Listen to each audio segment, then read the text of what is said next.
Hi, this is Elliot Fishman, and welcome to our latest vodcast. And this is a topic we've covered before, but I've put a lot of effort into re-looking at the topic and expanding it, and it's on pitfalls and errors. And there's no doubt when you speak about pitfalls and errors, everybody's ear perks up, because although we know that none of us make any errors, it's the people sitting next to us that make the mistakes, and the people at the other hospital, the outside hospital, that makes the mistake. So this lecture is not for you, it's for those people. An article recently published made the point that in radiology practice, interpretation errors between 3 and 4%, which sounds high in and of itself. However, if the study contains abnormalities, the error rate is in the 30% range. Okay, 30%. The majority of errors are made of under-reading, where you simply miss the finding. And I think that's a very, very important point because, there's no doubt if you find a pancreatic mass and you start giving a differential diagnosis versus serous cystadenoma versus cystic mucinous tumor, the bottom line is someone's going to do something about that because they know what they're talking about or what you're talking about, and they're trying to make decisions on management. The big problem is abdominal pain. You read the study as negative, and the patient has a small pancreatic mass, or the patient has a small lung mass, or the patient has a small renal mass. It's the missing that is really the problem, and that's where most of the errors are. There's an article 5 years before talking about the same topic, missed diagnoses. And again, it was simply false negative CT, undercalling. And the things they listed are not a whole lot different than what I would list today, from GI tumors to PEs to pancreas to vascular to bone. Again, lesions are missed for a number of reasons. Incidental findings, lesions at the periphery. All of those are errors that we're all aware of. Now, there's no doubt people will say, and someone wrote an article just recently, that if you read very quickly, and these days everyone is kind of under the gun to do more with less, well, no surprise, if you go faster, you are going to increase your error rate. This was a sort of an artificial study, but they figured out what the rate of each single person is to read studies, and they expanded that rate, kind of like the I Love Lucy adventure when these chocolates are on that belt and they go faster and faster until she can't box the chocolates. Well, you can see the same thing here, is that the error rate basically triples when you're going too fast. And again, all of us know that, which does make the point as well, is that we really can't go much faster than we're doing now. And if we go much faster than we're doing now, the error rate is going to increase substantially. So that indeed becomes very, very important. Our pilot study found a significant positive correlation between faster reading speed and the number of major misses and interpretation errors. Now, maybe we should double read. In the old days, mammography was double read. Some CT way back when was double read. But these days, it's just impossible to get things done the first time, let alone thinking about it the second time is not something that indeed is going to happen. When you look at malpractice cases, and I never like to focus on malpractice cases, but this interpretive errors is usually the problem, and it's usually missed findings where someone's going to testify against you and say, look at this mass, anybody could have seen it 2 years ago. And you look in retrospect and say, I can't see it today, let alone when I initially read it. So that is going to be a challenge. Now, when you look at errors, and one of the things we noticed ourselves, although in theory there are an infinite number of errors that can be made, and we do see an infinite number of errors, there are certain errors that happen time and time again, whether it's a pulmonary embolism or abnormality in the stomach that's underread or overread or pancreas. There are a number of things that really are repetitive. And so in this article by Karen Horton and Pam Johnson, we look carefully at some of the reasons and some of the specifics as to how things were missed. And when you know how things are missed or misread, then you're able to take corrective measures and try to really improve your process. So let's talk about several things first, which is some more generic things. So if I ask the question, why is pathology missed on a CT scan? It could be poor reader strategy. You're reading an abdominal CT and you're looking for pancreas or liver or kidneys, and you're not paying attention to the lung. It could be that you're overcalling or undercalling disease because you assume there's something present or something not present. I always make the point about the stomach not being distended. What do you say? Is it underdistended? Is it tumor infiltration? Is it gastritis? What's going on? So a poor understanding is another thing. And then assumptions you make. We all make assumptions, and the faster we're reading, the faster the assumptions are. You're looking at a trauma case, you're looking at multiple gunshot wounds, you see a lesion in the kidney, but the lesion is very well defined, sharply marginated, and instead of putting a cursor on it to recognize the mass as 45 Hounsfield units, you'll say, well defined, looks like a cyst, next case, and it was really a renal cell carcinoma. So sometimes it's this assumptions where you're not careful.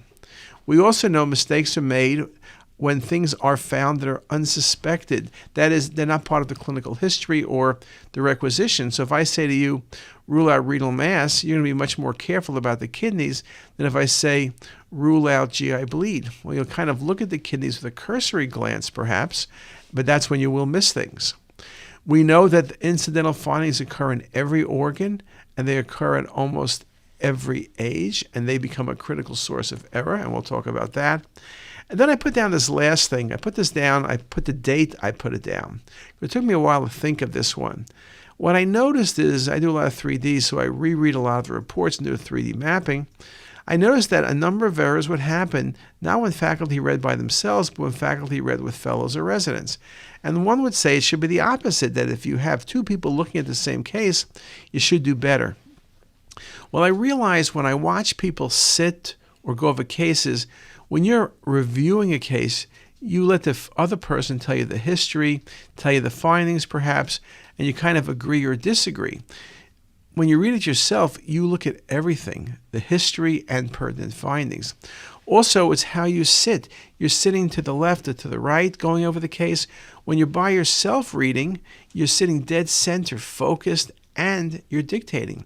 And how often has it been that you're dictating, and while you're dictating, you recognize the pathology? So it's this interaction, this more responsibility, this more being a center portion of what you're doing rather than simply checking a resident or checking a fellow.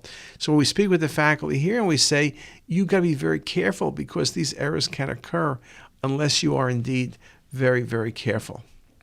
Now, let's look also at some things perhaps that are not specifically disease or organ related, but are kind of generic. So the first one is the field of view. Now, for some things like cardiac imaging, looking at the coronaries or lumbar spine, or any spine imaging, we do very much targeted images because when you have a targeted image, your spatial resolution is higher. And that is surely the right thing to do. No one's going to argue that. So here's a coronary CTA. You see plaque in the patient's LAD. You don't see aortic aneurysm, you don't see dissection. This was a triple rule out. But the point is you have a very nice study, and then you play around with the coronary vessels, and so you show that the right coronary looks good. There'll be some plaque in the left. But the patient is fine. But if you look at those images, and instead of just looking at what I gave you, which is the heart, I did a full field of view, you would have seen a lung cancer in the right lower lung.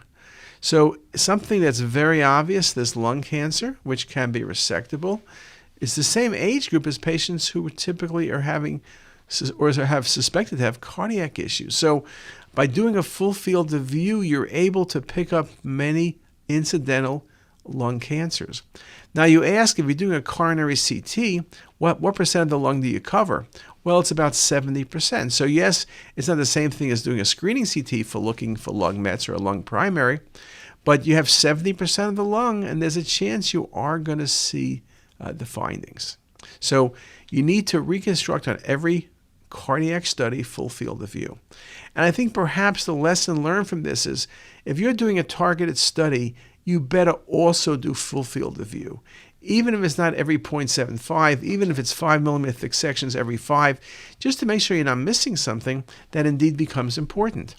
There was an article by Lee, and this was an article of something I was interested in, where I've noticed many times when patients come in with back pain, they do a spine, T-spine, L-spine, and maybe it's a mild degenerative change, or maybe there's pathology. Most of the time it's nothing. But then you wonder, was the patient's pain or symptoms really related to the spine, or could have been elsewhere in the abdomen? Because at the level of the spine, depending where you are, there's all sorts of organs and all sorts of pathology. Well, when you think about your practice, and if I have people show by raising their hands and showing me what they do or don't do, and if I ask the question, Do you routinely reconstruct your lumbar spines at full field of view after you do the targeted images? People are going to say no, they don't. And that's an issue because if you think about it, you have the entire abdomen if you reconstruct it. And so maybe that back pain is due to aortic aneurysm, or maybe that back pain is due to renal cell carcinoma, or maybe it's due to lymphoma. In this article by Lee, extraspinal findings were present in 40% of adult outpatients undergoing lumbar spine CT exams for back pain. Now, most of the time, these lesions were benign, but they were important. The full field of view images were required to visualize these findings in 80% of cases. So in 80% of the time, essentially, you would have missed the finding unless you had a full field of view set of images. And his conclusion was that substantial extraspinal pathologic findings from renal cell to transitional cell, leukemia, sarcoid, aortic aneurysms, 4.3% of the patients, it had a major impact. So again, that would make you seem to have to go back and reconstruct. And that's something that probably we all should be doing. The next thing, sort of on this technical note, is what about the scout film? Now, in the old days, when we had film, remember that black and white stuff? You always looked at the scout view or topogram, whatever your manufacturer called it, because when the technologists printed the images, the first image and the last image were the topograms, the one without lines and the one with lines. So you always looked at it. But these days, it's a separate data set on your PACS system, and so it's often painful to open it, and so you don't. Maybe perhaps you go back and select cases, maybe like this one, where you're uncertain what's going on, a post-op patient, you see a ring in the left lower quadrant, then you go on to the CT images, and you can see very nicely that's a sponge that was left behind. The ring is part of the sponge to make sure you don't leave it behind, and then you see the barium off the tag on the sponge. So again, the topogram, if you didn't see the rest of the stuff, the topogram would have made you very, very suspicious. Now, the way this question came to me, it wasn't like we thought it up. Leonard Berlin, many of you know Leonard Berlin and his fine writings, called me up and asked me the question, did I look at the topograms routinely? And I said no. And then he described a case, and this case is in the AJR, published a few months back, about a radiologist who read a film on a young child who fell, had trauma to the head, read it as negative. And you go back retrospectively, the brain is negative. You do not see that you do not see a epidural or extradural hematoma. However, when you look at the topogram, you very obviously see a fracture of the skull. Now, when this case went to trial, they asked the radiologist, what about these images? And the radiologist says, yes, I see a fracture, but we don't read the scout view or the topogram. Well, I think the answer is that you're going to have to. Now, because Dr. Berlin asked the question, and when we looked ourselves, we typically don't read it, we thought about it, and Pam Johnson did a study where we had two expert radiologists, Bob Gaylor, Bill Scott, look at over 2,000 scout films in the ER setting, consecutive studies, to see if they saw anything. And then we looked at what they saw, and then we looked at what we saw on the imaging. So they saw a lot of additional pathology, fractures, metastasis, and the like. The CT scout view showed a finding of significance in up to 23% of cases, usually in the anatomic region imaged by CT, so you're not going to add much. But in as many as 2% of cases, the abnormality seen on the scout view was not included in the CT field of view. That's very important, 2%. But 2% adds up, as I'll show you in a moment. In a small percent of cases, review of the CT scout views will disclose pathology not included in the CT field of view. And this indeed is very important. And Johnson concluded that you really need to look at the topogram. It should be the first thing you look at or the last thing you look at. And then, response to this, Berlin wrote that there's nothing in the guidelines, but perhaps there should be. And although 2% seems to be low, if you have 85 million patients, that's almost 1.7 million patients that will have abnormal findings that indeed are not going to be detected. So I think Berlin does say that you need to follow this and you need to look very carefully at that field of view. So again, there's no excuse that it wasn't reconstructed. The techs have the data. It's just a matter of redesigning your protocols. So it becomes very, very important. And to emphasize this even more, this month, Daphne wrote an article talking about scout views integral part of CT exam and should be carefully reviewed. He went through a couple things in his article, which spoke about cases he's been involved with where the topogram was critical. Scout images are an integral part of any CT exam and should be carefully reviewed for findings that may or may not be included in the original field of view of the study. We are responsible for everything on these images. The CT scout images, just like Dr. Jacobson spoke about years ago when he spoke about an edge of film diagnosis. So you have the information, you have to look at it. But that's something that not everybody is doing, and I think we're trying to do it better now. But again, it's really a challenge. But you can see from the Daphner article and from the Johnson article and from the Berlin article that it's very clear that you're going to have to look at the topogram whether you like to or not. And you're going to have to say on the report, I've looked at the topogram is fine, or it shows this, that, and the other, which are evaluated better on the CT scan. So it'll add a little bit of time, but not a whole lot much. What else can I say in terms of errors? Well, everyone has a PACS system. Often the PACS systems are old. We moan and groan about it, that it's not the greatest thing in the world. But sometimes it really isn't. Sometimes it's so slow you don't get the old films, or you forget to get the old films. Sometimes it lets you read the images before all the images are over, and you didn't know about that delayed sequence. There's so many issues with PACS systems. The good news is hopefully new systems will come along and make things easier. But the systems that are available just are really the best of the worst. So not a very good experience there. And so it's very important to be able to have a good PACS system, to be able to look at the images, get the comparisons, do that very quickly. I think what happens is if the radiologist doesn't get the images quickly or doesn't have the comparisons, they're not going to read it as correct as they could.